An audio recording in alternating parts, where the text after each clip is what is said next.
é muito especial estar aqui para mim e aqui nesse momento aqui é virtual, né? Mas mesmo virtualmente é um prazer. Por inúmeras razões, eu acho que assim, ser convite do Nivan, um querido amigo do mestrado e que, nossa, da vida, por ter, de certa forma, um passado no Colégio Cristos, estar aqui de volta, queria muito estar presencialmente, mas um dia a gente volta e tem novas oportunidades, né? E pela saudade que eu tô. Então, eu quero muito ouvir vocês no final. Não sei como tá meu sotaque, mas eu quero muito ouvir o sotaque daí, tô com muita saudade. Então, é muito bom estar aqui. Bem, como o Univan... Diga, você ia falar, Univan? Pois é, eu ia pedir para o pessoal falar em homenagem a você, que está com saudade do nosso sotaque, né? De ouvir um aí dentro, uma riégua, né? É bem Enfim. isso.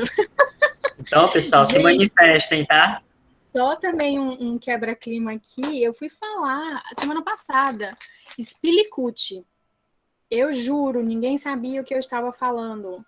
Mas, gente, ela tá com uma roupa, um jeito, Spilicuti. As pessoas, até eu já quero saber se Spilicuti já é uma coisa também que não se fala mais, a geração atual. Enfim, mas, nossa, de vez em quando eu solto umas que ninguém entende. Mas, bem, vim hoje falar, estou colocando meu reloginho aqui para não perder o horário, mas, por favor, me chamem a atenção se eu estiver rendendo muito, para a gente não sair do nosso horário. Vim falar hoje, então, como o Ana falou, pela social dimensão invisível das cadeias de suprimento sustentável, que, de certa forma, assim, é minha tese e combinou, né, com muito do que eu pesquiso e faço. Então, eu trouxe para a gente conversar sobre esse tema hoje. Então, a agenda, eu vou falar um pouquinho sobre mim, o Enivan já acabou falando bastante, mas vou pincelar uma coisa ou outra para vocês entenderem quem eu sou, entenderem, eventualmente, se quiserem falar sobre assuntos que estão na minha pauta, eu fico completamente à disposição. Né? Falar sobre gestão da cadeia de suprimento sustentável, trazer um breve histórico do que é isso e como se tornou e como a gente consegue verificar essa lacuna do pilar social e, de fato, entrar, então, na sustentabilidade social, o que é, algumas pesquisas minhas no tema e alguns possíveis caminhos para quem tiver interessado em se aprofundar ou entender mais sobre. Aqui sobre mim, eu acho que eu trago, não vou entrar no mérito de entrar em cada um desses pontos, mas acho que essa foto, eu trago fotos que me trazem momentos felizes. Né? Eu fiz outra apresentação, eu coloquei a foto do meu último congresso presencial, vendo pessoas queridas, né? E essa eu trago e vai bem ao encontro do que o Nivan trouxe, que é a foto da minha defesa. E se você ver, né, tem a foto com uma foto da foto. Né? Então aqui sou eu, meu orientador, o professor Barbieri, na defesa, e atrás, no dia que eu o conheci, que foi no INGEMA, né, no Encontro de Gestão e Meio Ambiente, que foi em Fortaleza, não me recordo agora o ano, e que eu levei o meu TCC, né, e a depender de onde eu vou, principalmente quando estou falando com alguns alunos de graduação, se você almeja, se tem interesse em seguir assim, o caminho da pesquisa, essa foto para mim é muito marcante, porque de certa forma são os ciclos, né? Quando eu fechei a minha graduação, levei o trabalho para apresentar no congresso, consegui conhecer e apresentar para o Barbieri, e depois quando eu fecho o doutorado com ele, então isso me lembra, assim, esses bons momentos e que quando a gente tem alguma vontade, algum interesse objetivo, gente, coloca na cabeça que vai dar certo, sabe? Você direciona seus esforços para isso.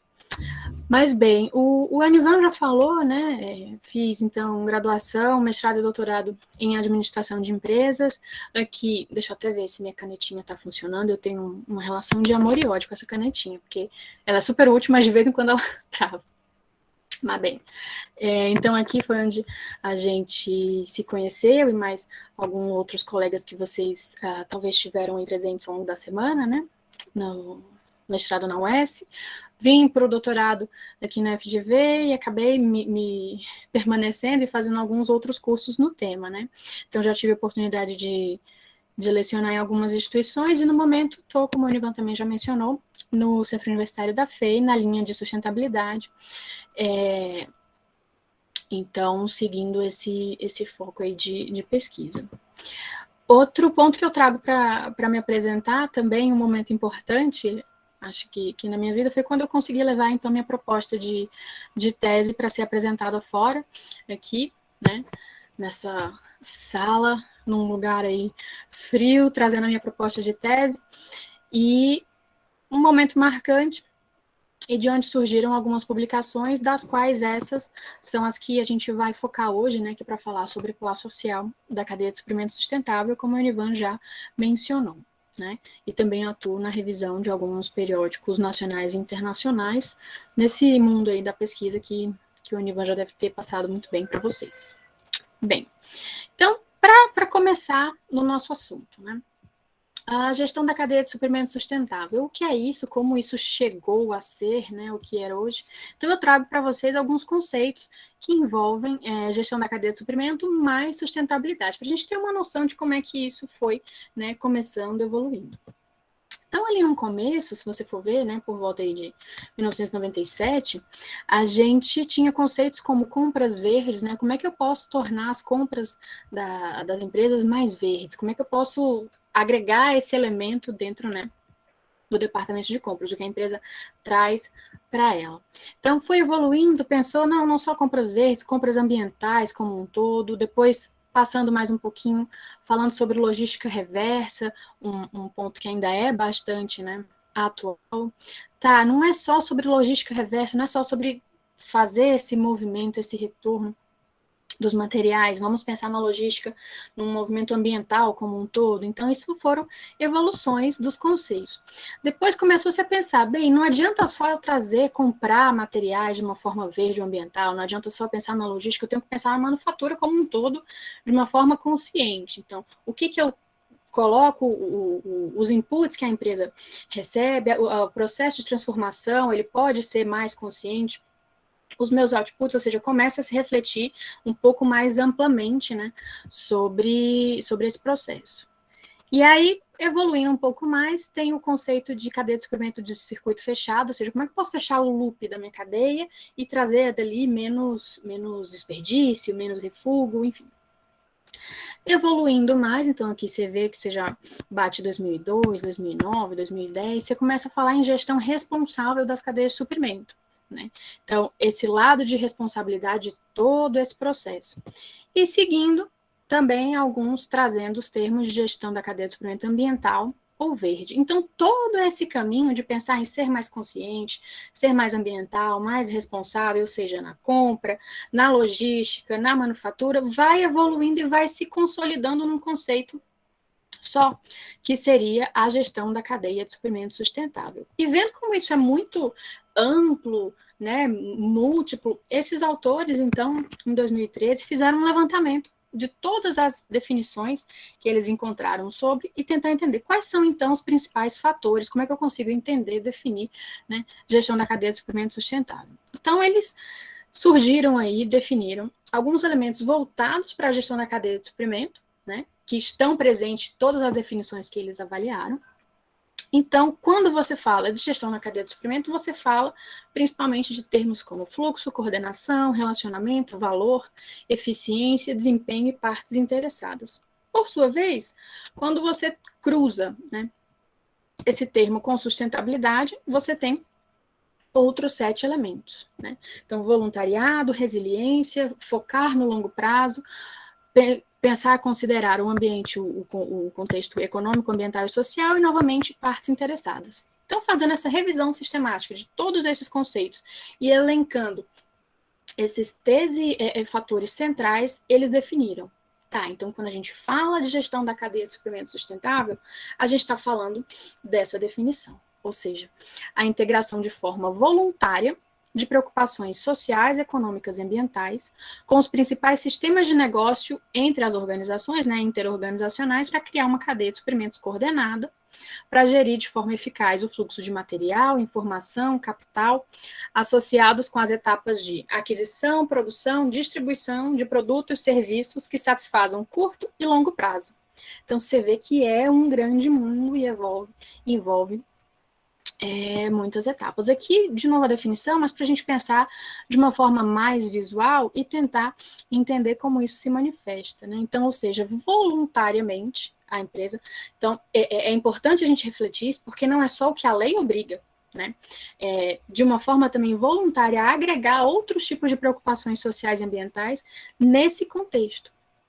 Então, na relação, quando ele fala que nos principais sistemas de negócio entre as organizações, então na compra entre fornecedor e fabricante, aqui na relação fornecedor-fabricante-distribuidor, distribuidor-loja.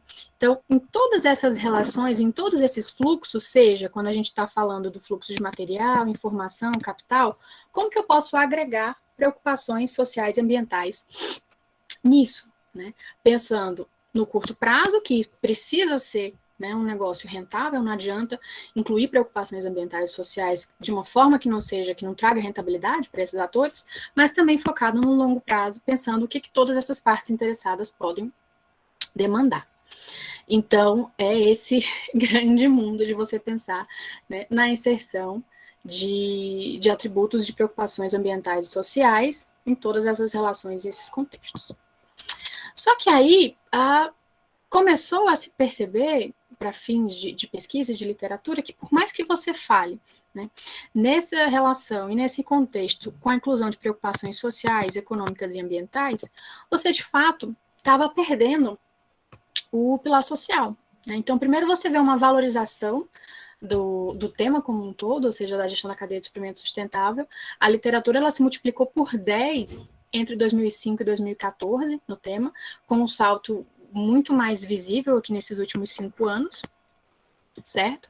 Mas você via que toda essa valorização você tinha, ou seja, quase totalidade dos trabalhos vendo de fato a parte da rentabilidade, do curto prazo e do valor econômico.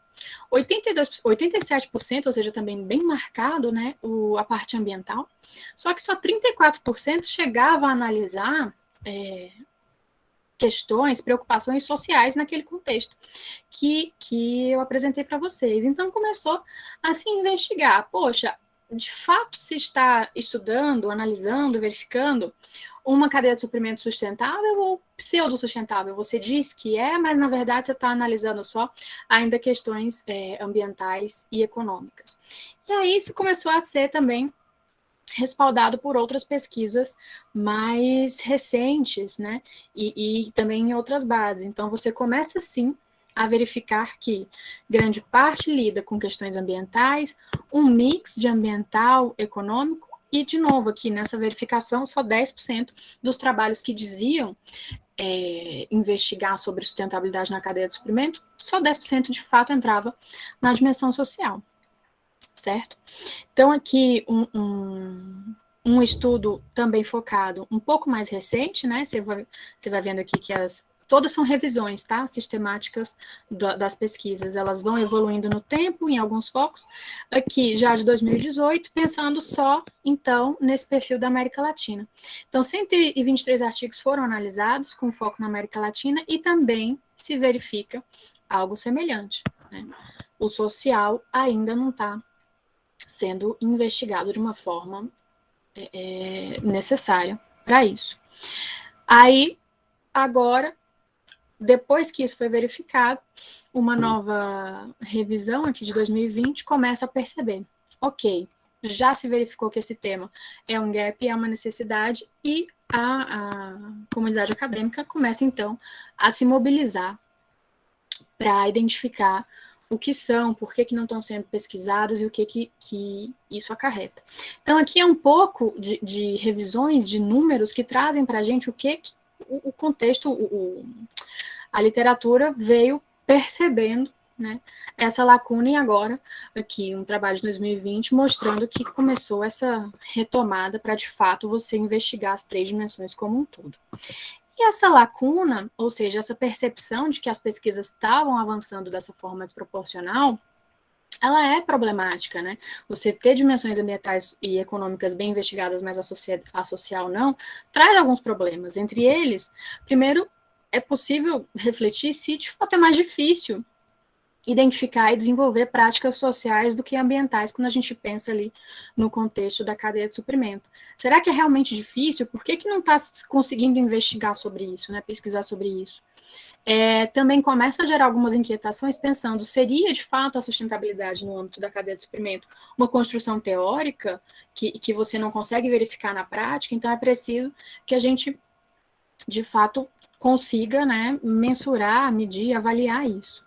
E que leva, né, à última situação problemática que a literatura aponta. Ou seja, eu não consigo identificar, ou será que eu consigo identificar, mas eu não estou conseguindo avaliar, não estou conseguindo medir? Então, isso se torna uma demanda por investigar esse contexto e esse tema. E aqui, para ficar um pouco mais atual e talvez um pouco mais próximo da realidade, né, da gente, eu pergunto, daí como a Univan falou, né, funciona na hashtag resposta, enfim, se alguém quiser encaminhar, mas vocês conhecem, acho que é Shine, eu não sei como é que fala, Shine, vocês conhecem a Shein? Ela atualmente é um caso de uma empresa que vem chegando aí na pandemia, vendo online, vem trazendo produtos, mas se conhece pouquíssimo sobre como que funciona a cadeia de suprimentos dela, e principalmente também nessa dimensão social, né? Isso mostra um pouco na prática uma situação problemática de você entender, saber avaliar, saber medir, enfim, a dimensão social da cadeia de suprimento. Então aqui eu trouxe, bem recente, né, aqui esse mês, né, essa reportagem que fala que a Shein mente em ter certificado e oculta dados das suas condições de trabalho dos seus fornecedores, né? Então, aqui, trazendo rapidamente, não sei quem está vendo no celular, eu vou dar uma vida básica para a gente acompanhar e para ver como que isso se manifesta na prática, né? Então, aí na semana passada, a Reuters, o site da Reuters, denunciou a Shein por publicar algumas declarações falsas sobre certificados internacionais sobre condições de trabalho em suas fábricas, né? A varejista chinesa, ela vem chegando com preços baixos, publica centenas de novidades nos seus sites, tá aí com muitos seguidores no TikTok, no Instagram, e tá fazendo sucesso, mas tem essa questão polêmica, né?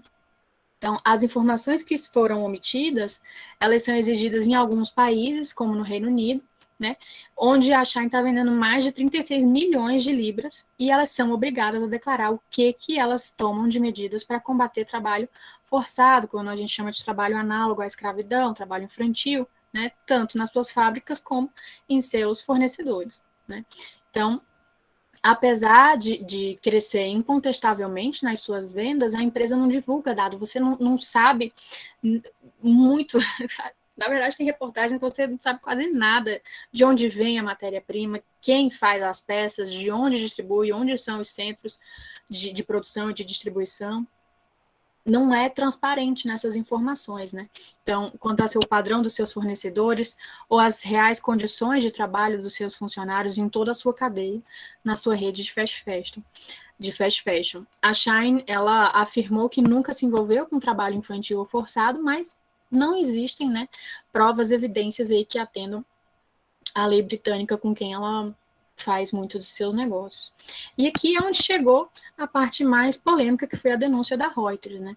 Foram feitas declarações e houve uma contradição. Então, existe na página da empresa, na parte de responsabilidade social, que ela declarava estar em conformidade com padrões trabalhistas exigidos pela SA 8000.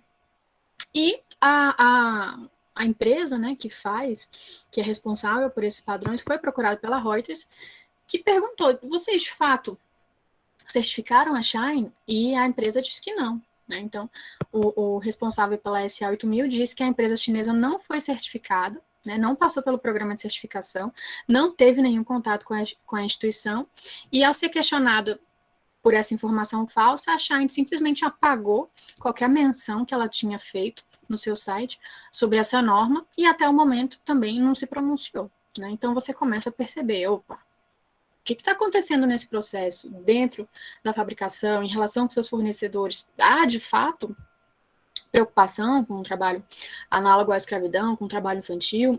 Por que ela diz que é certificada e a instituição certificadora não teve nenhuma relação com ela? Então, aqui é uma forma também da gente ver na prática como esse assunto está no nosso dia a dia.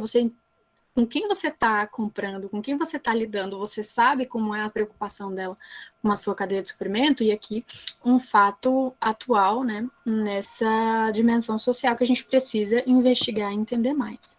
Então, para agora entrar na explicação, no que seria ali nosso terceiro tópico, eu vou falar um pouco sobre o que é a sustentabilidade social na cadeia de suprimento, trazendo alguns conceitos e algumas pesquisas que eu desenvolvi ao longo aí dos anos. Então, primeiro, uma definição para a gente entender o que é, né? Então, é o endereçamento de questões sociais, a montante, a jusante, ali como a gente viu ali na figurinha, né? Na relação da empresa, o que ela faz para os seus fornecedores, o que ela faz com os seus distribuidores, clientes, ou seja, em todo esse relacionamento, né?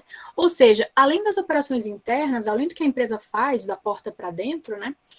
Como que ela age em termos de questões sociais com seus fornecedores, partes interessadas, comunidade local, sociedade, consumidores. Então, esse seria um pouco do que, né, o que é a sustentabilidade social.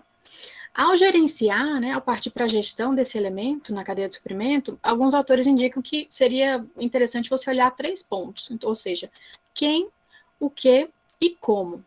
O que são as questões sociais que você precisa avaliar, né? Quem está avaliando ou quem está te pressionando a avaliar essas questões e como você está avaliando elas. Então, esse o que seriam as questões sociais, ao passo que quem seriam as partes afetadas, e o como aqui eu faço uma indicação que seria o que a gente chama de mecanismos de governança adotados para fazer essa gestão. Então, uma primeira publicação que foi feita, na verdade, seria trazer um esquema visual, né, para essa definição que é proposta e trazer alguns elementos que tragam mais clareza sobre o que seriam cada um deles. Então, primeiro, a literatura tem algum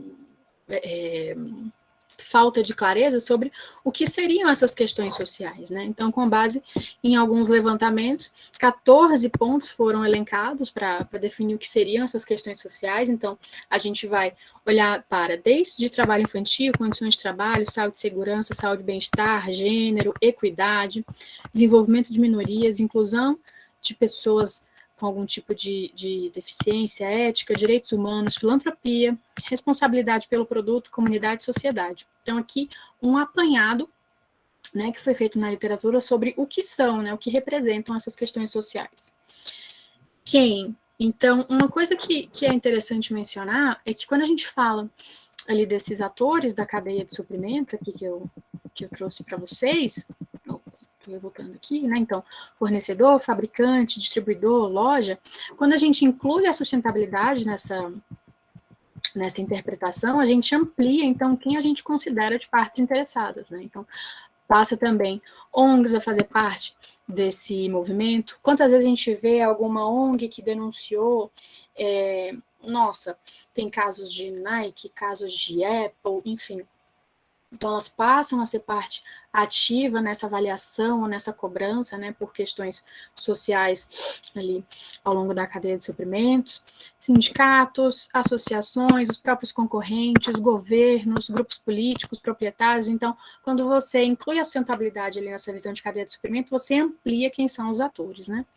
E como fazer essa gestão, você tem ali, por um apanhado na literatura também, algumas formas. Então, desde fazer uma governança interna do que a empresa considera como relevante, até pensar em quem você seleciona como fornecedor, como que você o avalia, como que você incentiva para ele melhorar e considerar questões sociais, monitoramento, colaboração e desenvolvimento.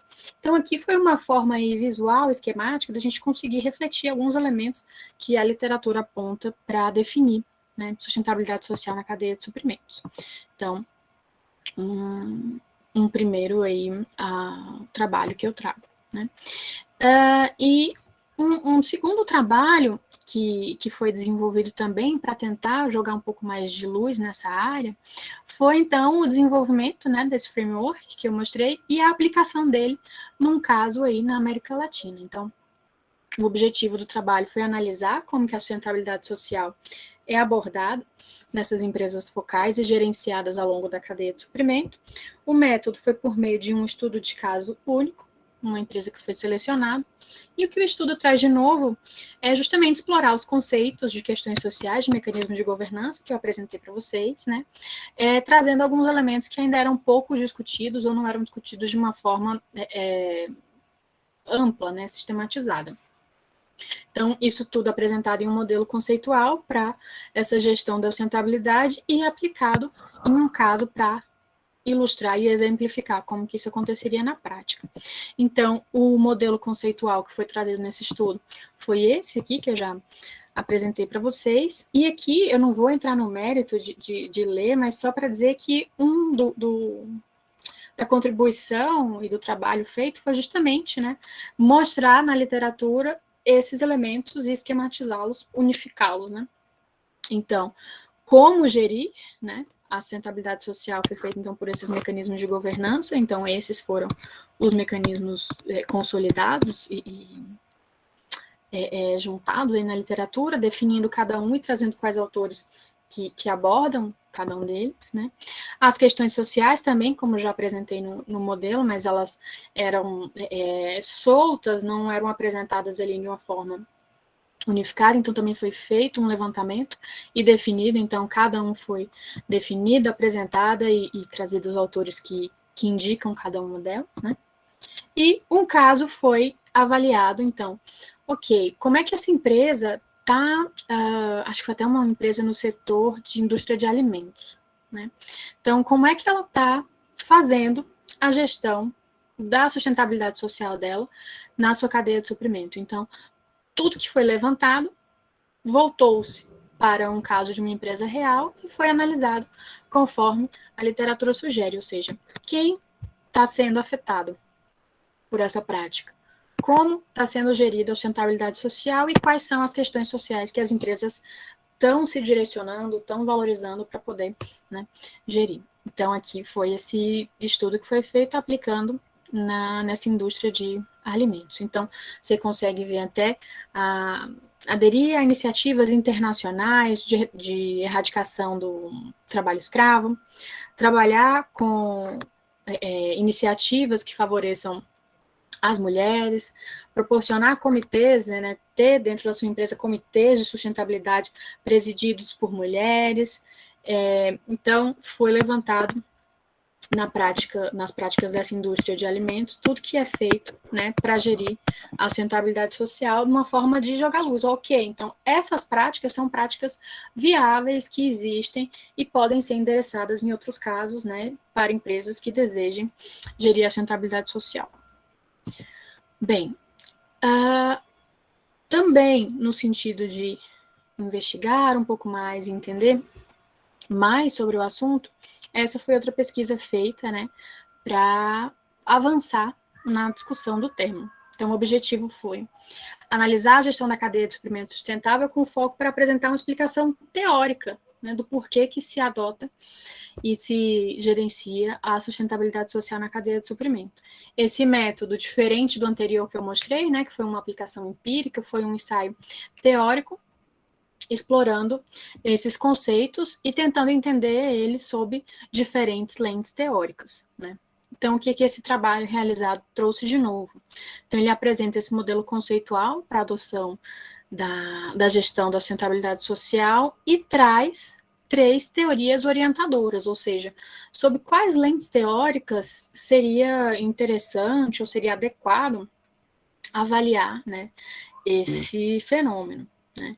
E também, trazendo como uma contribuição, pensar numa agenda de pesquisas futuras para se investigar no assunto, né? Então, algumas sugestões de questões interessantes para poder se investigar no tema são apresentadas.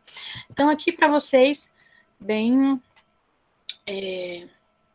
superficialmente, esse foi o novo modelo sugerido, ou seja, articulando alguns elementos na literatura do porquê que as empresas adotam, né, a gestão da sustentabilidade social e sob quais lentes teóricas você pode avaliar cada uma dessas partes. Então, no primeiro ponto, você é argumentado que a adoção da sustentabilidade social ela é feita por uma combinação. Então, a empresa ela é direcionada por alguns elementos, ela dentro dela possui alguns facilitadores, às vezes é você ter uma alta liderança preocupada com o assunto. Às vezes é porque você tem um guia setorial que já explica como você faz isso. Às vezes, enfim, podem ter vários elementos dentro de um setor, de uma empresa, que já facilite ela ter esse olhar. E, por outro lado, essa combinação também envolve barreiras, né? Muitas vezes você tem uma empresa que lida com várias camadas de fornecedores que você não consegue acessar todos eles. Às vezes você tem uma empresa que, apesar dela ser ali a empresa líder da cadeia de suprimento, ela é pequena frente ao seu fornecedor, ela só tem uma opção de fornecedor, ela depende dele, né? Então, como é que ela vai barganhar com ele? Olha, eu só faço negócio com você se você atender esses critérios de questões sociais que eu estou te passando, mas eu só tenho esse fornecedor para negociar, então são, às vezes, uma barreira muito presente, né? Então, essa combinação desses fatores vai, né, um pouco definir como, porquê, né, a empresa vai adotar e seguir por essa gestão. E isso, além da teoria do stakeholder, pode fornecer algumas explicações, né, se é uma parte interessada que está se relacionando com a empresa que tem mais ou menos poder, mais ou menos legitimidade, isso, né, traz algum tipo de influência. Por sua vez, aqui é sugerido que analisar qual daqueles mecanismos a empresa escolhe para fazer a gestão da dimensão social pode ser influenciado pela teoria comportamental. Então, aqui, alguns processos de decisão, eles podem enviesar como é que o gestor está seguindo por esse caminho. Então, ele pode, muitas vezes, pensar ele pode ser influenciado por alguns comportamentos relacionados à quase resolução de conflitos, ou seja, eu não consigo chegar em algo ideal, então eu vou escolher um que resolve o máximo dos meus problemas, mas não todos. O problema aí é que quando você fala de questões sociais, às vezes você vai atacar a maioria dos seus problemas e vai deixar um que não é tão de fácil acesso. Essa questão social que você pode estar deixando de olhar é condições de trabalho, é direitos humanos, então você tem que avaliar que nem sempre você vai conseguir agir por essa quase resolução de conflitos, né? Você pode ter a tendência de evitar incertezas, de fazer uma busca sequencial de resolução, ou seja, eu vou primeiro dominar um mecanismo, depois que eu dominar como que eu faço a seleção do meu fornecedor em questões sociais que ele atenda, só depois disso que eu vou passar a avaliá-lo, só depois disso que eu vou passar a monitorá-lo. Algumas empresas podem seguir, né? Alguns gestores podem tentar seguir esse caminho nessa busca sequencial de resolução, ou seja, primeiro eu vou resolver questões sociais centrais, depois outras periféricas, mas isso tem as suas dificuldades aí quando a gente fala de questões sociais críticas, né? E quando a gente fala do desempenho social, às vezes isso pode ser influenciado por alguns fatores contingenciais, como eu mencionei, qual é o poder que o fornecedor tem sobre a empresa, né? Qual é a pressão que determinada parte interessada está influenciando, agindo? Como que é esse setor? É um setor de mais ou menos legislação? Quanto que é a criticidade do material que você está lidando com compras? É um material que você depende ou não? Então, todos esses elementos influenciam se as práticas vão ter mais ou menos efeito, né? Então, aqui o que foi feito nesse trabalho, aqui são só algumas argumentações que são trazidas, mas o que foi feito nesse trabalho é tentar trazer, né, elementos que justifiquem, que expliquem, né, o porquê que as empresas adotam, né, esse tipo de gestão e como que algumas teorias podem trazer argumentos para isso. E aí, para cada uma delas, algumas perguntas, né, e algumas pontos para a agenda de pesquisa são sugeridas, ou seja, algumas perguntas que já são meio que pré-prontas, né, validadas para outros pesquisadores seguir à frente pesquisando. Então, questões sociais exigidas por partes interessadas que são definitivas. Definitivas é um termo que vai dizer que as partes interessadas, elas são urgentes, elas são legítimas e elas têm influência, né? Então, esse tipo de parte interessada, se ela demanda por uma questão social, significa que a empresa vai seguir mais ou menos elas do que outros tipos de parte interessada. Aqui, como é que os gestores estão decidindo que tipo de mecanismo usar, né? O que eles levam mais em consideração?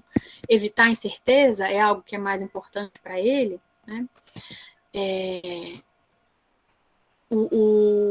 A empresa, ela consegue atuar no desenvolvimento de fornecedores locais, mesmo que eles estejam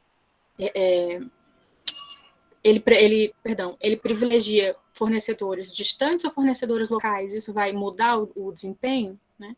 Como que depender de um fornecedor influencia cobrar questões sociais? Então, aqui foram algumas perguntas que são desenvolvidas para falar, olha, isso pode ser interessante investigar, né? Falta entender sobre isso. Então, esse trabalho veio tentar dar essa visão do todo, né? E elementos que faltam pesquisar. E, por fim, eu acho que o último trabalho que eu trouxe para apresentar aqui, né, ainda, acho que então é o quarto trabalho que eu estou trazendo para falar o que eu já tentei, né, trazer de explicação para essa área pouco investigada, né. Então, esse último trabalho, ele fala sobre como avançar a sustentabilidade social na cadeia de suprimento, quais lições a gente pode obter de múltiplos casos de estudos em uma economia emergente. Então, o objetivo desse trabalho foi analisar por que e como empresas focais estão implementando e gerenciando a sustentabilidade social, né? O método foi um estudo de caso, mas diferente daquele primeiro. Então, são 6 empresas, né, que foram avaliadas, e aqui a gente investiga sobre as 34 iniciativas que a gente conseguiu identificar nessas 6 empresas, né? E o que esse trabalho traz de novo?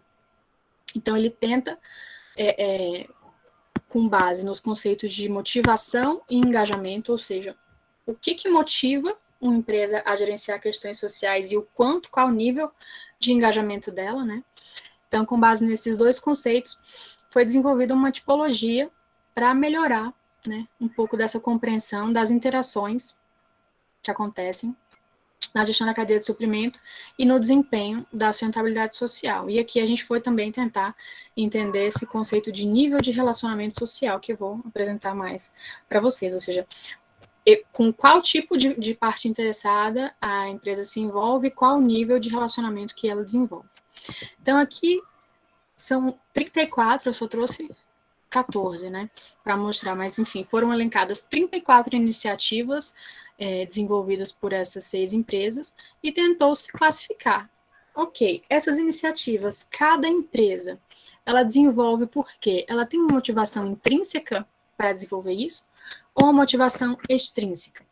Aqui no intrínseca, basicamente, a gente investigava se essa ação, essa prática que a gente está investigando, foi algo que vem, digamos, do DNA da empresa, a empresa nasceu com um propósito social, ou é algo que o gestor se compromete com ela, porque ele quer o bem de uma comunidade. Como é que isso é pautado no discurso da empresa, né? Por que isso está feito?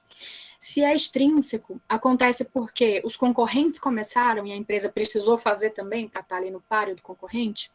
É algo que é simplesmente feito pela legislação, é feito porque para exportar é demandado dela. Então, aqui tentando explicar para vocês, né, como é que a gente classificou, né? Se essa prática de gestão da sustentabilidade social foi feita com base em valores, com base em estilo de gestão, em cultura, ou se ela foi feita por esses outros elementos.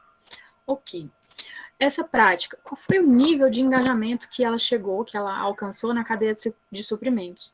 Foi uma prática que envolveu uma troca de informações, como a gente viu ali lá na definição, né? O fluxo tá dentro do contexto da cadeia de suprimentos, gerir esse fluxo de informações. Então, você passou mais informações para o seu fornecedor, para o seu consumidor, enfim, para poder realizar uma ação social, ou você de fato se envolveu numa questão de colaboração, que a gente chamou aqui de colaboração estrutural, né? E os rabiscos, gente, como eu disse, às vezes é uma questão que funciona e às vezes é uma questão que eu rabisco demais. Mas bem, então a gente foi tentar entender, né?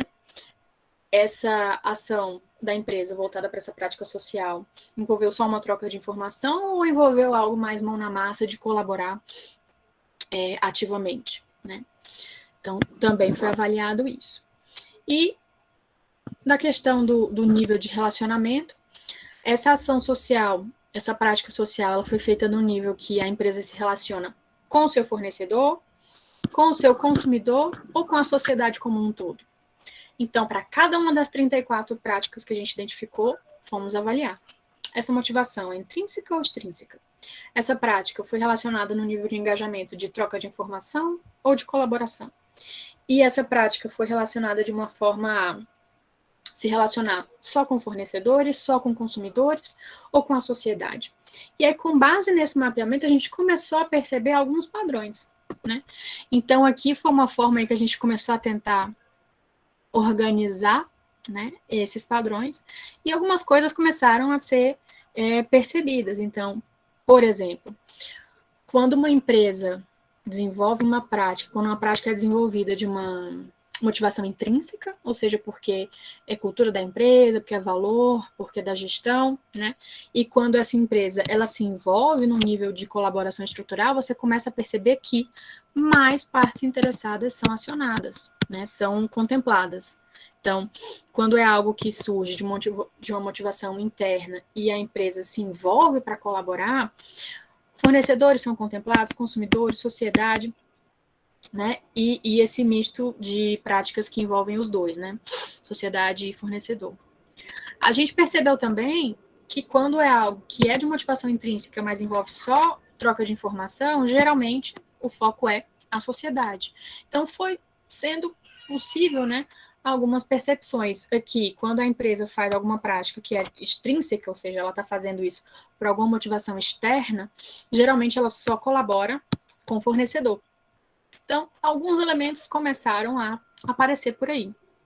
E aí a gente propõe essa tipologia, né? Então, você tem práticas que podem ser motivadas intrinsecamente e vão até colaboração estrutural, e isso acontece em determinados contextos que a gente explica. Então, para cada um desse tipo de prática, a gente propõe um tipo e explica como é que ele acontece.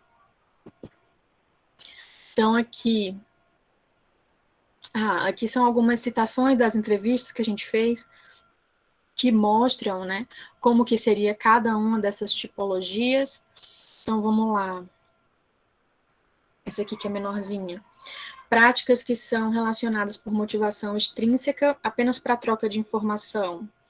Ó, aqui, nós temos cláusulas que informam nossos fornecedores que eles precisam trabalhar de acordo com a sustentabilidade.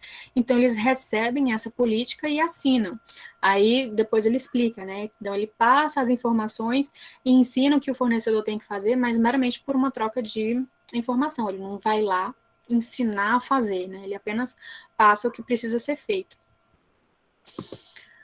E aí, a partir disso, a gente desenvolve, né? E fornece algumas proposições. Não vou ler elas todas aqui, mas então a gente começa a dizer que, por exemplo, iniciativas sociais que têm essa motivação extrínseca, elas são implementadas por meio de colaboração e têm maior probabilidade de conectar apenas partes interessadas principais, ou seja, fornecedores e consumidores. Então a gente começa a tentar, né, abstrair daí algumas lições, né?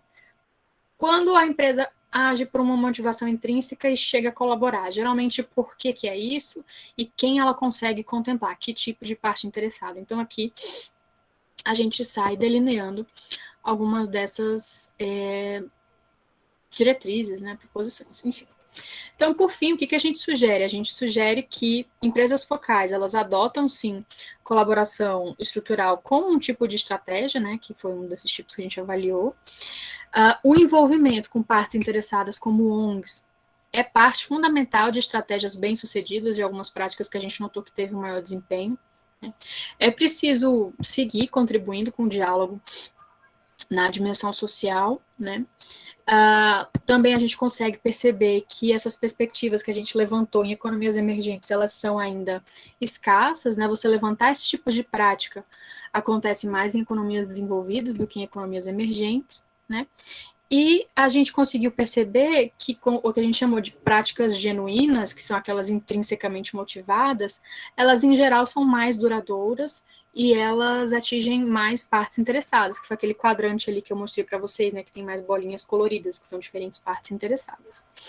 Bem, então isso foi um pouco, né, do que já se tentou avançar nessa área aí que, como eu mostrei, é escassa, mas começou a ser um tema relevante, né? E aqui, para finalizar, eu trago alguns possíveis caminhos. Então, se você tem interesse em desenvolver algum trabalho nisso, né, alguns possíveis caminhos é estudar um pouco sobre o que está se chamando de o lado negro, ou consequências inesperadas de você endereçar a sustentabilidade social. Às vezes, por mais motivação intrínseca que a empresa tenha, ou mais boa vontade, algumas consequências estão surgindo. Inclusive, acho que até eu menciono aqui, mas, por exemplo, a corrupção. Tem empresas que querem que o seu nível de compliance social seja alto, forçam alguns fornecedores para algumas práticas para o bem, mas eles não conseguem ainda se adequar e acabam fingindo ou acabam, enfim, caminhando por algum lado de corrupção para poder mostrar algo que eles ainda não têm, né? Acabei falando, né, então, a corrupção com a sustentabilidade social, tensões e trocas que são necessárias, né, às vezes você, por exemplo, melhora condições sociais de uma empresa, quer estar de acordo com várias regras, mas dá um prazo para o seu fornecedor curtíssimo, paga para ele um preço que não é viável você pagar aquele preço e exigir melhorias, né, sociais. Então, quais são as tensões que isso vai gerar, né? E também trabalhar um pouquinho do tema considerando a incerteza institucional, ou seja, é possível as mesmas práticas em países com diferentes níveis de certeza institucional, né? E para também quem tiver interesse no tema, algumas revisões sistemáticas da literatura que trazem apanhados, lacunas, né, e sugestões. Então, aqui a gente tem um que vai fazer todo um levantamento sobre cadeia de suprimento e responsabilidade social corporativa, né, como enquadrar o debate e pensar em caminhos futuros, né. Esse é muito bom, mas é um pouquinho mais antigo, então eu trago aqui alguns mais recentes. Como incorporar aspectos sociais na cadeia de suprimento, quais são algumas tendências e direções de futuro. Uma revisão também desses elementos, os dois aqui de 2019, e para 2020, Ih, gente, é outro, ficou o mesmo título, mas é um também mais recente que vai trazer um apanhado geral. Então, para eventualmente quem tiver interesse, tanto é possível achar esses trabalhos só pelos títulos, mas também eu os tenho, posso encaminhar. Eu tentei trazer, né, esse lado do que foi construído aí ao longo de uns 4 anos, né, de algumas investigações sobre o tema, o porquê que ele é relevante, né, tanto de uma forma teórica como de uma forma prática, e alguns caminhos que podem ser interessantes, relevantes, né, de se atuar agora, né? Agora que o tema já está também ganhando maior proporção. Fico por aqui, aberta para a gente voltar em algum tema, enfim, dúvidas, comentários, o que vocês tiverem interesse para a gente debater. Excelente, parabéns, viu, pela apresentação, Daphne. A gente já tem aqui uma pergunta no chat. Aí, se quiser, eu posso ler ou você mesma lê. Dá uma lida, porque eu acho que todo mundo vai acompanhando. Pronto. Só uma pergunta. Para a nossa interação. É melhor eu deixar aqui o slide ou você quer que eu pare de compartilhar? Não, tira, né, para ficar as carinhas das pessoas na tela. E você também vê a gente, né? Pois é, que eu só estou vendo aqui o... Isso. Então, eu vou ler aqui a pergunta do Flávio. Daphne, sabemos que uma empresa não sobrevive a uma sociedade doente. Sabendo disso, um exemplo é a Philip Morris, uma das maiores fabricantes de cigarro do mundo.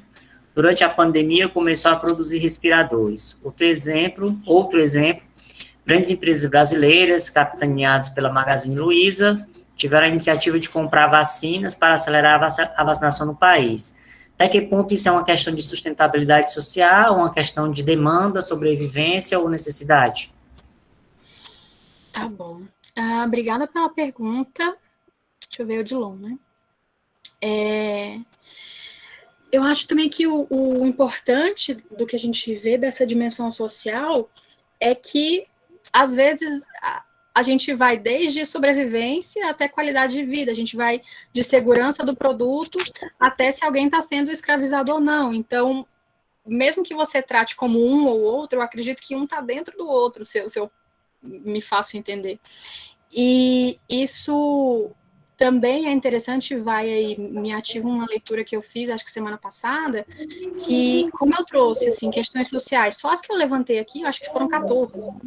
Ela é um gato. Isso deixa uma dúvida, um debate na área, que o que é uma definição correta de questões sociais? E aí esse trabalho, ele ia argumentar que talvez, por você estar lidando com questões que elas podem variar a depender do contexto, existam diferentes definições, porque se você está em um determinado país ou em um determinado arranjo, questões sociais podem envolver 20 questões, não 14, ou as críticas podem ser 10. Então, o debate que o texto trazia é que você pode ter diferentes definições a depender de que tipo de região ou de que tipo de empresa você está tratando, né? O que, por um lado, é bom porque contempla, né, diferentes níveis de que uma empresa precisa agir, mas também é um lado confuso, né? Como é que você vai, em termos de pesquisa, de estudo, lidar com um conceito que pode ter uma multiplicidade de entendimentos a depender de onde ele está se manifestando.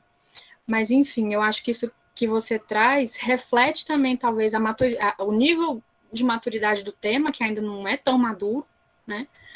Que ainda está se construindo. Né?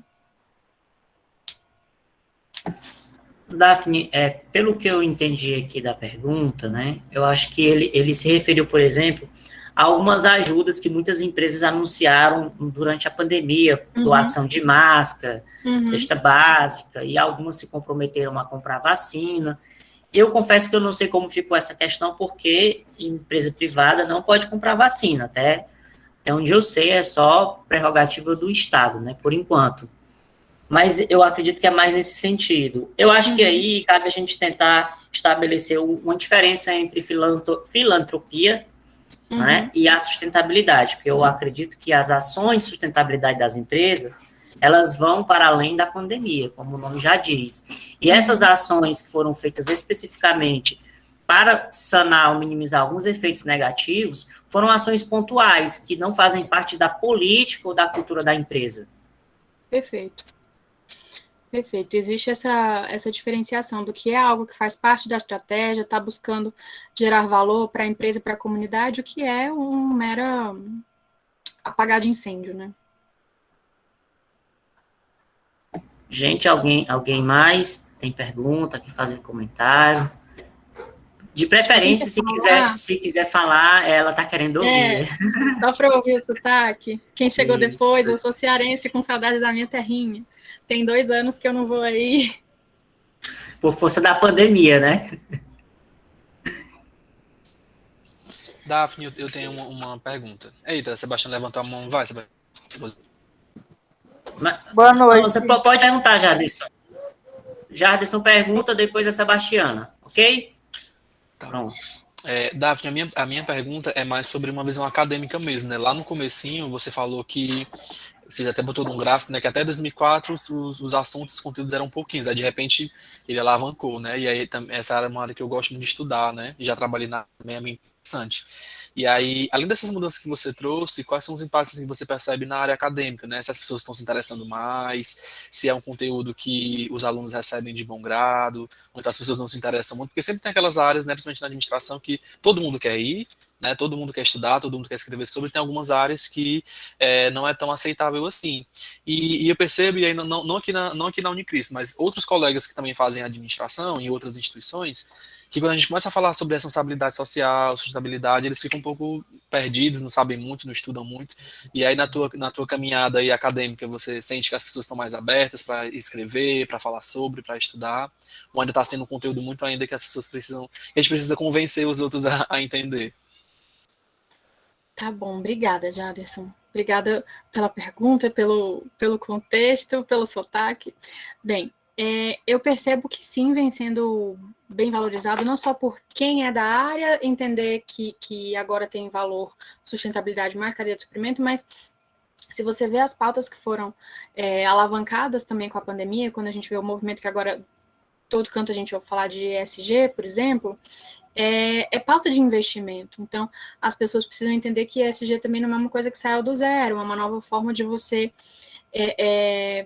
dar um nome ou dar um conceito para algo que já se faz, até quando você vê assim, mecanismos de governança. Governança faz parte também de você governar os seus relacionamentos, governar a sua rentabilidade dentro da empresa, fora da empresa. Então, eu acho que essas pautas, até também por uma visão de mercado, por uma visão de você ter essa conexão do globo, ou seja, o mundo se uniu, e você começa a ver limitações que antes você poderia não estar tão conectada com elas, né? Então, eu acho que a pandemia trouxe o alavancar desse tema, e que eu converso às vezes com algumas pessoas que ou não são dessa área, ou, por exemplo, eu tive uma conversa com uma pessoa que está à frente de uma startup de inteligência artificial, e ela não conseguia, às vezes, não, mas a gente não lida com isso para fins sociais e ambientais. Falei, não, mas vamos pensar, algumas coisas que está fazendo. Então, algumas das iniciativas deles ajudam a diminuir a proliferação e a disseminação de liberação de gás de efeito estufa. Alguma das iniciativas dele ajudava a monitorar a condição de trabalho no campo, na agricultura. Então, acho que assim, as pessoas às vezes não conectam tão facilmente, mas estão fazendo isso, né? Então, acho que tem os dois lados. As pessoas começarem a entender que não está tão distante delas, que é realidade. E, por outro lado, a pauta financeira que vai guiar investimentos, vai guiar apoios financeiros que vão demandar, seja por meio mesmo do mercado, dos grandes grupos de financiamento, mas os bancos também vão ter que responder a algumas pautas para quem que eles estão dando dinheiro. Então, isso, de alguma forma ou de outra, vai começar a virar demanda, e as pessoas talvez se vejam mais pressionadas a conectar o que elas fazem e a enxergar que isso não está tão distante. E isso refletindo na pesquisa. Sebastiana, sua pergunta, Boa por favor. noite. Eu gostaria de saber se para a professora Daphne existe a possibilidade de ser incluso, por exemplo, no código, sei lá, defesa do consumidor, não sei, numa lei que estabeleça que as empresas tenham o compromisso do retorno de tudo que ela produz, assim, que seria jogado no lixo, por exemplo. Quando a gente fala de sustentabilidade final social, a gente tenta agregar esse pensamento ao que esse lixo, ao que essa produção, a tudo que nós produzimos como bens de consumo, pode lá no final gerar uma nova renda para gerar novos empregos ou novas possibilidades. A minha pergunta é se seria possível que a obrigação de gerar esse tipo de ideia, de empresa, de ONG, fosse exatamente das empresas, principalmente as grandes, que inclusive a senhora colocou um exemplo de uma empresa que está chegando, com mega produção, vendendo muito na Europa já, e em breve vai estar aqui no Brasil, com certeza, fazendo o mesmo. Se existe a preocupação, ou se é possível essa preocupação, para que essas empresas, elas sejam responsabilizadas por tudo aquilo que elas produzem, que se torna lixo no final. Tá.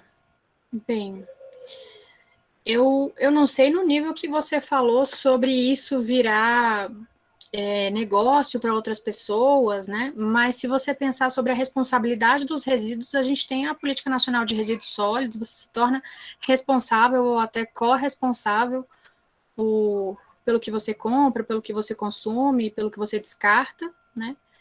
Eu não sei no nível mais avançado que você mencionou, talvez seja uma combinação do que a gente viu, do que a empresa vai ser obrigada por lei ou por algum tipo aí de demanda setorial ou de alguma política como essa que eu mencionei, e como a gente viu no próprio conceito de sustentabilidade na cadeia de suprimento, que também envolve preocupações voluntárias, né? Então, quando uma empresa está preocupada com isso, ela não está só obedecendo aquilo que ela é demandada pelo governo, ou por algum movimento setorial, ou por alguma demanda de ONG, ela também tem alguma preocupação voluntária. Então, eu acho que já existe algum nível de cobrança no que você questiona, mas talvez tão avançado assim vai ser algo combinado entre o que ela é demandada, exigida por lei, e o que ela se propõe a fazer de forma voluntária. Obrigada. Não sei se eu te respondi, mas... Tá bom. Flávio, pode fazer tua pergunta. Olá, boa noite. Mais uma perguntinha aqui para a Daphne.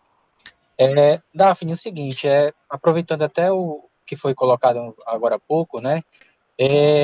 Eu acredito em 100% da demanda, que existe uma demanda com relação à sustentabilidade a partir da população cliente, né? Das pessoas que consomem produtos de empresas. Para mim, empresas, teoricamente, elas não teriam que ter a obrigação de ter qualquer conduta sustentável, né?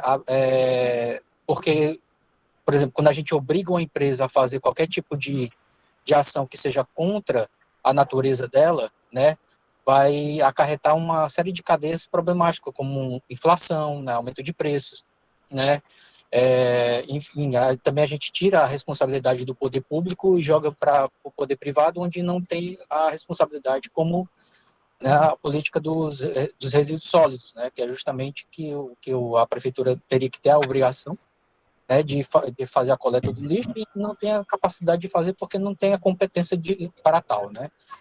Mas para você, assim, dentro do seu estudo, dentro né, do seu conhecimento, a sustentabilidade social é uma via única de demanda, onde os clientes vão dizer, ó, só vou consumir em empresas que é sustentável, ou não. Essa é uma via de mão dupla, onde a empresa tem que ter a iniciativa, né? Esse é o verbo do ter mesmo.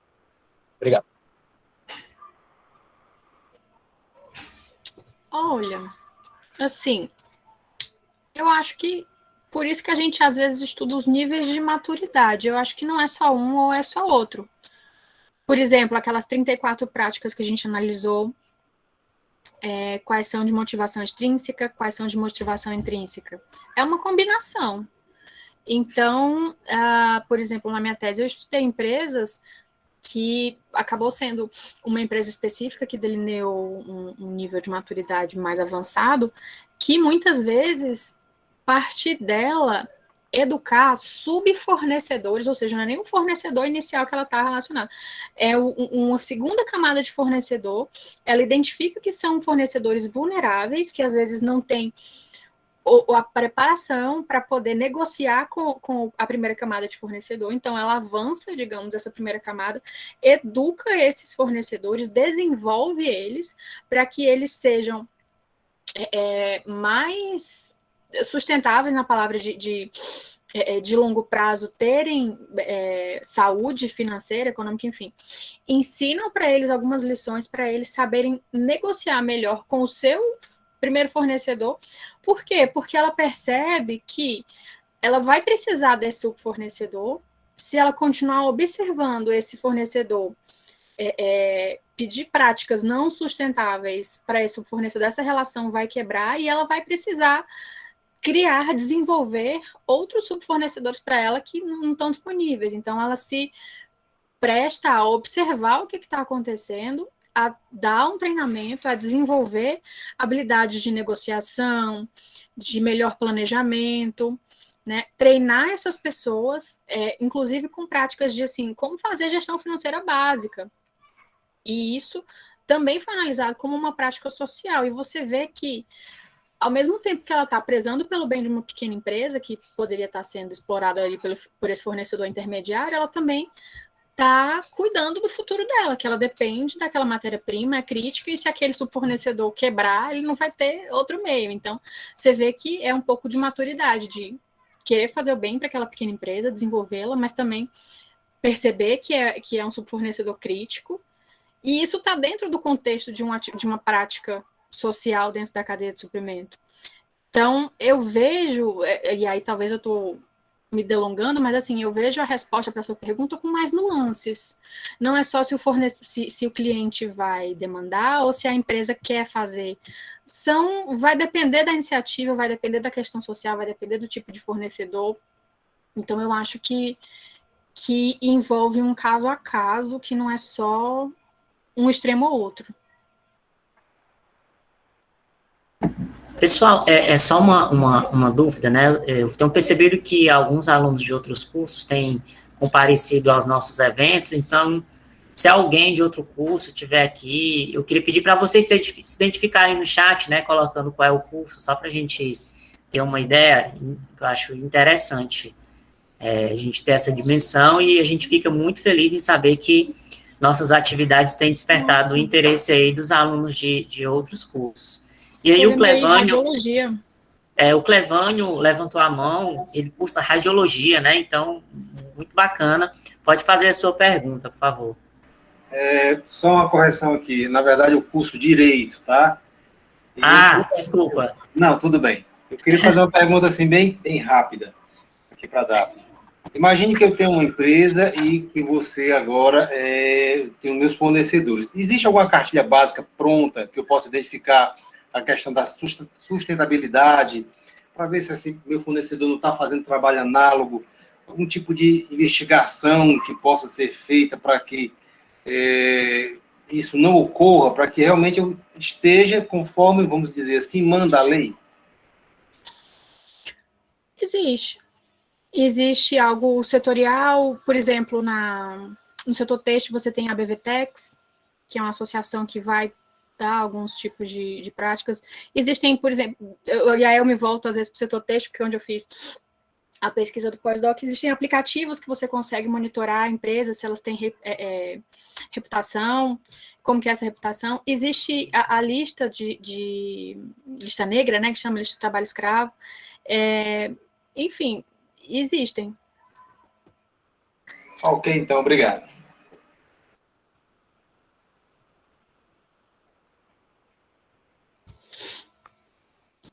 Você está no mudo, Univan. Flávio, você ainda quer fazer outra pergunta ou só esqueceu de baixar a mão?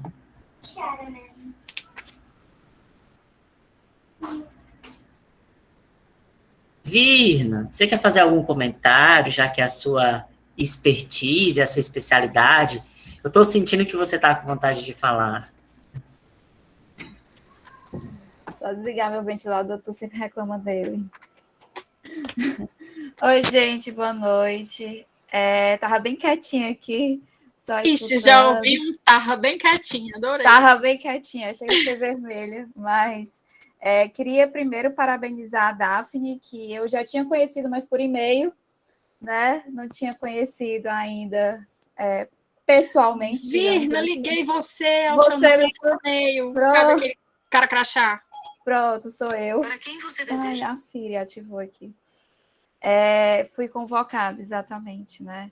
Mas primeiro parabenizar, foi excelente a palestra, né? Eu tenho uma paixão enorme pela parte social, né? Eu vivo falando para os meus alunos que, principalmente se a gente for pensar em Brasil, parece às vezes estranho a gente falar tanto em sustentabilidade ambiental em um país em que o social grita mais, pede mais, né? Então, é muito interessante a gente ver que as pesquisas têm evoluído, têm aumentado nessa esfera, nessa área, né? mas que ainda assim a gente precisa se envolver mais, as empresas precisam se envolver mais, a sociedade precisa se envolver mais, porque antes da gente pensar só em crescimento, a gente precisa ter desenvolvimento. Para crescer, a gente precisa se desenvolver, né? E pegando um pouquinho da fala que foi falado sobre inovação, a gente precisa trazer várias questões, educação, a própria educação ambiental, né? Verificar essa importância do social, as empresas realmente verem como algo relevante, seja numa ponta, na outra, o conjunto todo, misturado, né?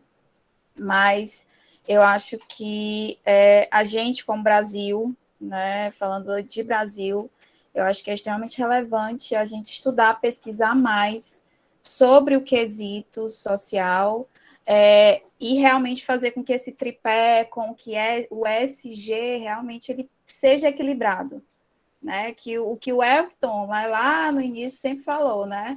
O tripé da sustentabilidade, ele vem com a ideia de trazer um equilíbrio, não é para ser mais um ou mais outro, né?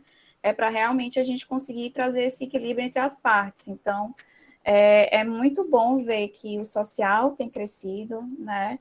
E fica aí a dica para os alunos que querem conhecer mais, que querem pesquisar, que querem ou não seguir esse lado acadêmico, até porque você, empresário, tem que entender o que o mercado está pedindo, o que o mercado está aplicando, né? Então, fica aí a dica para os alunos, né? Para quem está aqui assistindo, de se envolver e entender melhor esse contexto das empresas com a sociedade, com o social. E é isso. Parabéns, Daphne. Perguntas, tenho 1000 perguntas, né? Inclusive, como é Barbieri, tem uma paixãozinha por Barbieri, né? Mas Barbieri, isso aí... Barbieri é um movimento, assim, na mesma conversa ele fala, eu nunca me esqueço. A gente teve uma conversa que para mim é Barbieri, que ele fala, gente, como que foi, como o óleo da baleia X estava influenciando a condição ambiental de lugar tal, que influenciou no preço do não sei o quê.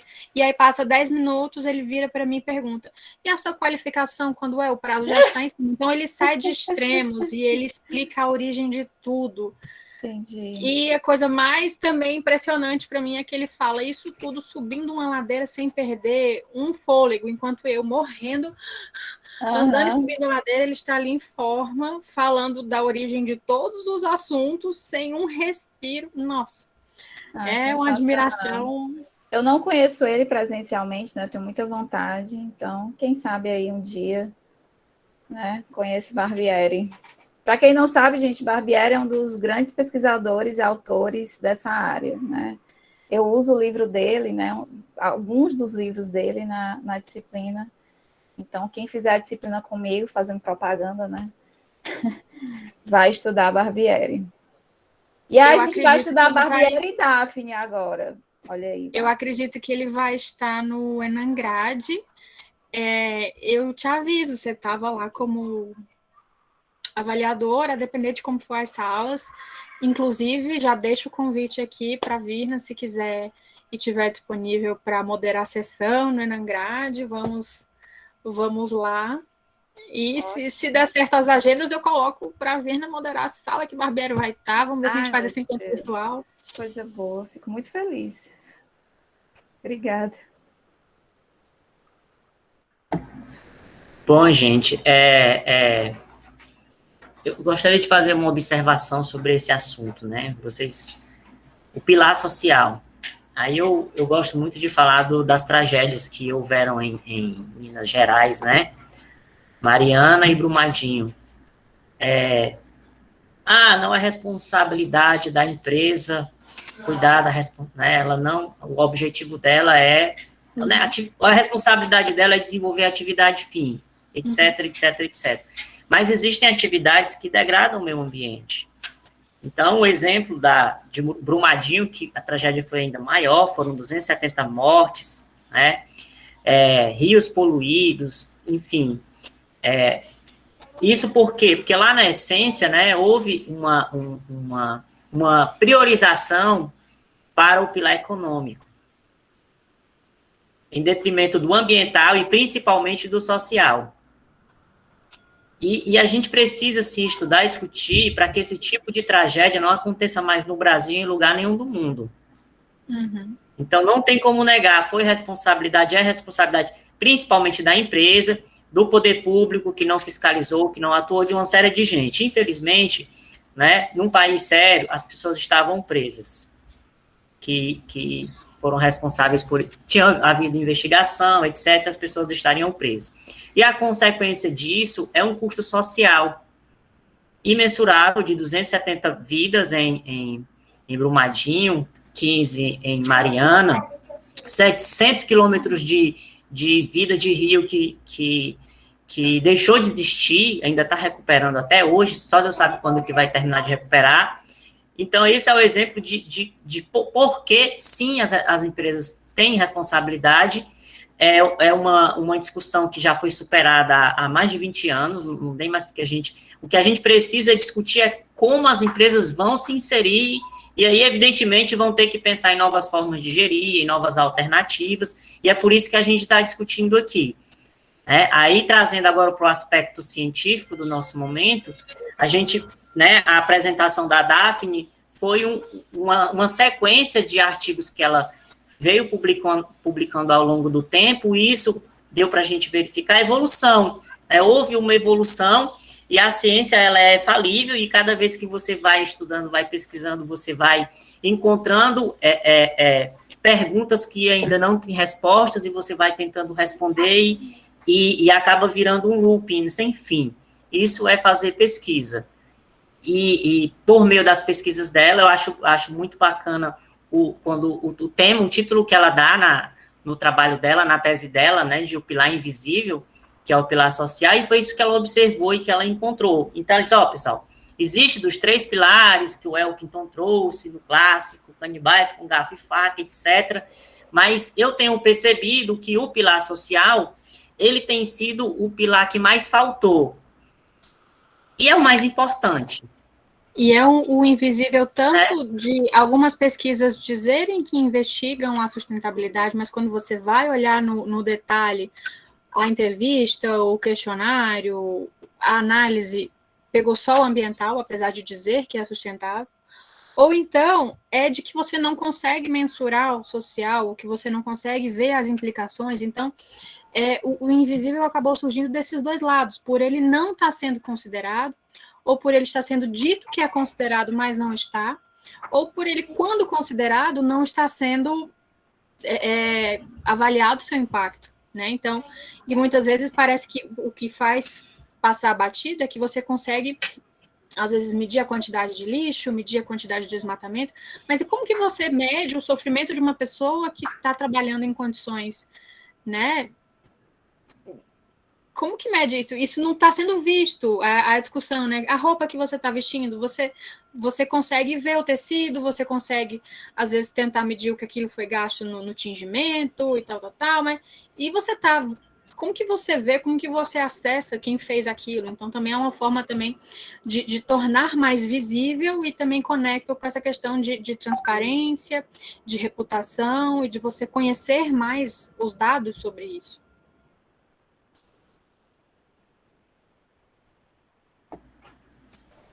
Alguém tem ainda, a gente ainda tem 2 minutinhos, se alguém tiver alguma pergunta. Luciana? Vou aparecer. Na verdade, acho que a questão da responsabilidade do consumo propriamente dito, né? A gente sempre está falando do gestor, das empresas, e aí você traz esse despertar do consumo. Qual é a minha responsabilidade de consumidor? É comprar só preço? Né? E o que tem por trás disso? Cadê minha empatia? Né? Então, eu acho que esse processo que você mostra, ele suscitou muito em mim e ficou borbulhando muito o que a gente traz dentro da sala de aula, né, da questão ética desse gestor, mas também, né, a questão ética do consumidor. Né? Então, achei isso muito legal, Daphne, muito legal mesmo. E me despertou aí um monte de ideias. Estou trabalhando agora, pesquisando fome, né? E eu acho que a fome, ela bate muito dentro desses contextos que você falou, né? Então, a indústria de alimentos, ela é uma indústria extremamente rica, É uma indústria que, no final, ela mantém aí um sistema neoliberal urbano, né, de uma série de distorções sociais, e uma das formas que ela tem de descarte são os bancos de alimentos, né?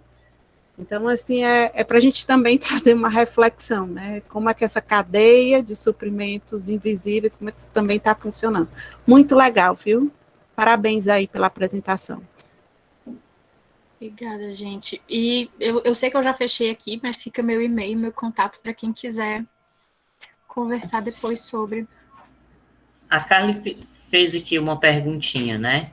Enquanto consumidor, vale a pena mesmo pagar mais barato em produtos de procedência duvidosa? Quer responder, Daphne? Gente, eu acho que às vezes... Uma reflexão. Oi? É até uma discussão... Só reflexão. Só reflexão. Isso. Mas é até uma discussão que nem sempre as opções sociais são somente caras. Às vezes é realmente acesso à informação. Aqui eu não vou ficar me prestando a trazer até nomes de marcas, mas uma rede varejista que eu estudei no pós-doutorado é uma rede varejista acessível. Mas ela tem essas preocupações, então... E você, por outro lado, vê escândalos em marcas caríssimas. Então, essa questão do preço, ela pode estar presente, sim, em alguns produtos, até porque produto em baixa escala, produto com outras camadas de preocupação podem, sim, custar mais caro, né? Mas não são todos os casos, é muito acesso à informação, escolha. Então, há de se refletir. Eu acho que se você está pagando, você, de certa forma, né, está ali perpetuando, né? Então, é preciso refletir sobre isso, mas não é somente uma escolha contraditória de se é social é mais caro. Veja esses exemplos de, né, empresas caríssimas que estão infringindo questões sociais. Duas pessoas levantaram a mão, Crisóstomo e Eu vou dar aula Elizabeth. já, gente, mas vamos Então, lá. rapidinho. Vai lá, Crisóstomo.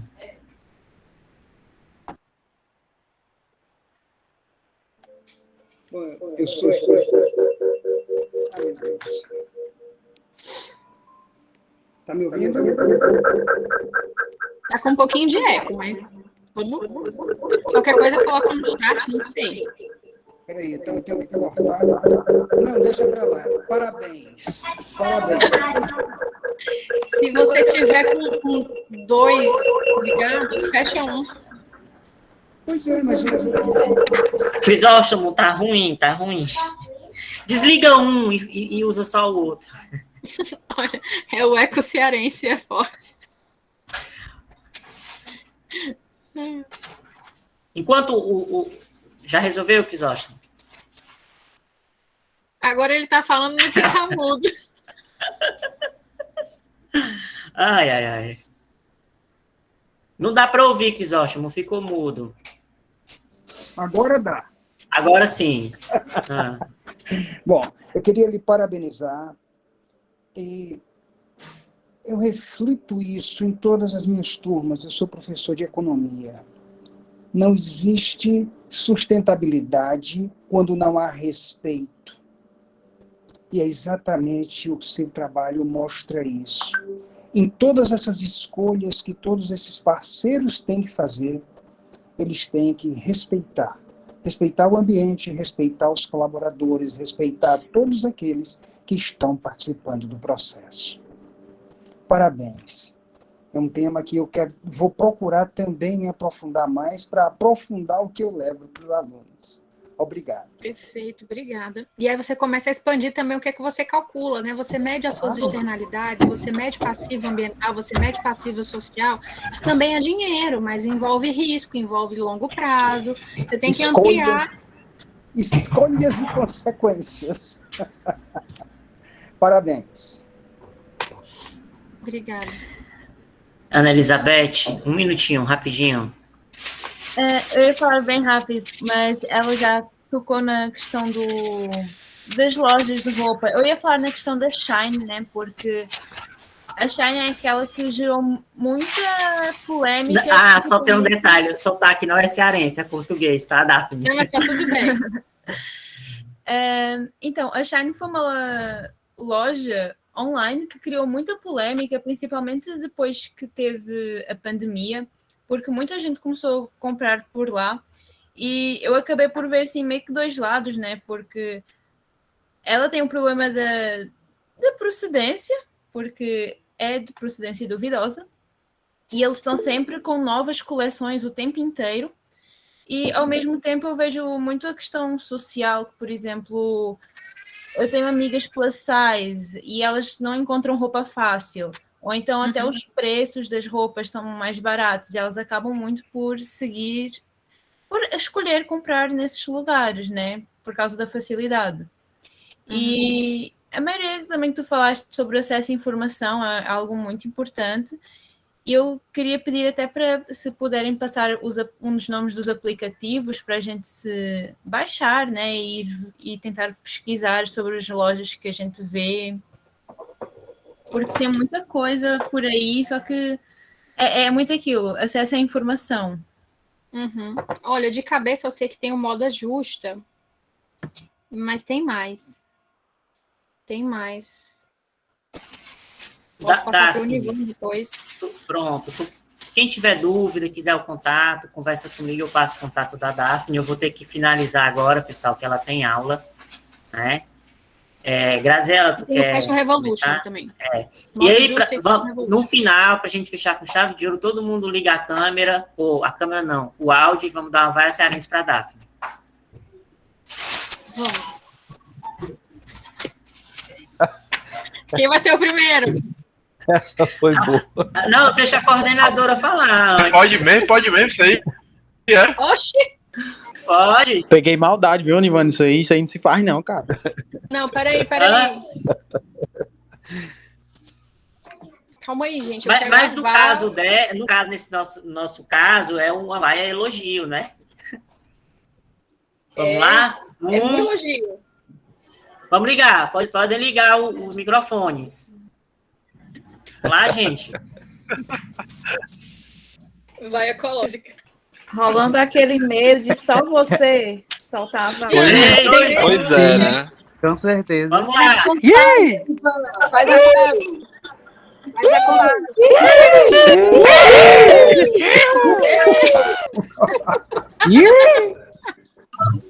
Obrigada, gente. Parabéns, eu quero sair presencialmente, a gente fazer todo mundo junto.